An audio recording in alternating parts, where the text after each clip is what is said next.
Ilang buwan na nga ang nakakalipas simula nung nalaman natin tong korupsyon ng bilyong-bilyong piso galing sa flood control project. Napakatagal na nga, no? Pero hanggang ngayon, wala pa rin tayo naituturo, wala pa rin tayo naikukulong. Pero kung sa tingin nyo na hanggang doon na lang yung pang-iinsulto sa mga mahihirap na Pilipino, nagkakamali ka.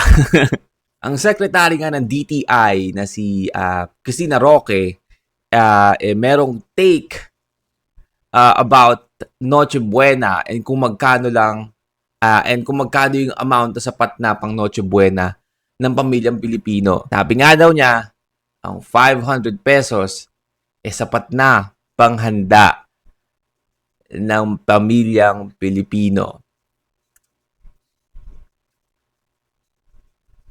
Yan yung pinaka walang kwentang take or advice na narinig ko, no? And galing pa yan sa secretary ng DTI. What the hell? For 500 pesos, kasama yung Christmas ham, spaghetti, fruit salad, macaroni salad, and Pinoy pandesal na 10 pieces. That's when someone asked me that, kung kasha yung 500 pesos, I said, yes, kasha yung 500 pesos for a family of 4 or less. Yung price naman ng Noche Buena, depende naman talaga yan sa sa kung ilan ang kakain. Kung ganun, bakit mo isasuggest, no? Bakit mo ipupubliko yung gantong suggestion? Kasi parang nakaka-insulto lang, di ba? Nakadepende pala Itong suggestion ni secretary dito is nakadepende sa klase ng pamumuhay or sa dami ng miyembro ng pamilya. Siguro, I guess, isang tao sa 500 pesos, pwede na hindi ka pa nga masaya nun And spaghetti, ham, 10 pieces ng pandesal. I mean, that's the saddest spaghetti na makakain mo sa buong buhay mo. No? Siguro, tamang pasta lang talaga. Wala lang ibang...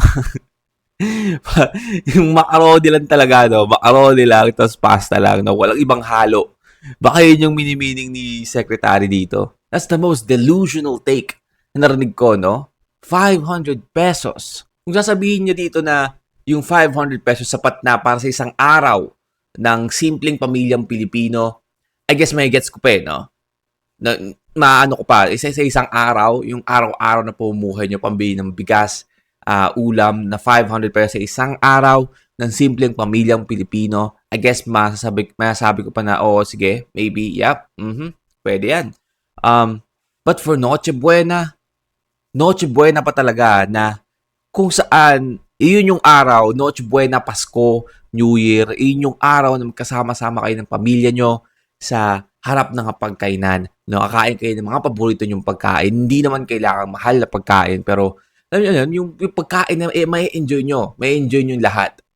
But 500, yun siguro yung pinakamatabang na macaroni na makakain na makakain mo, no? Hindi pa nga tapos yung nangyayaring korupsyon, no? Na bilyong-bilyong piso na nanakaw sa kaban ng bayan. Tapos biglang ganito yung isasuggest nyo, di ba? Para kayong nanapak Para kayong nanapak tapos biglang inamon nyo na, okay lang yan, hindi yan masakit. Parang ganun Sobrang nakaka-insulto. Sobrang dami pang Pilipino ang nag-iinit, no? Na nanggigigil dahil nga dun sa issue ng korupsyon, no? Na malaman-laman natin na tayo lahat naghihirap. Yung iba, halos nasalanta ng bagyo, nawala ng bahay, nawala ng gamit, no? Dahil sa malalang baha na nangyari sa kung saan-saang lugar man gawa ng mga bagyo na dumaan. And also because of this, palyadong proyekto ng gobyerno. Tapos ganito pa yung sasuggest nyo. Come on, man. parang ginagatungan nyo lang yung apoy just sa mga suggestion na to. And Secretary Roque, no? Ma'am Kalihim, itong mga gatong suggestion, ilihim mo na lang, no? Sa inyo na lang.